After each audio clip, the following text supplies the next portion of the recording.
হাসি ও টুনি দুই বন্ধু ছিল। যেখানে যেত তারা দুজনে একসাথে যেত। হাসির একটি ছোট্ট ছানাও ছিল, সে খুব দুষ্টু ছিল।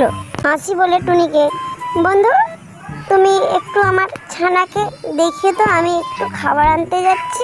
ঠিক আছে বন্ধু, যাও, তাড়াতাড়ি আসবে, আমি তোমার ছানাকে দেখিয়ে রাখছি। এই বলে হাসি নিজের ছানাকে টুনির কাছে রেখে চলে গেল খাবার আনতে। টুনির পাশে একটি গুহা ছিল, সেখানে একটা ইচ্ছাধারী নাগিন থাকতো। নাগিনটি ছানাটিকে একা দেখতে পেয়ে নাগিনটি গুহা থেকে বেরিয়ে বলে, এই ছানা, তোকে আমি খাবো। না গো, আমায় খেও না, আমার মা আমার জন্য খাবার আনতে গেছে।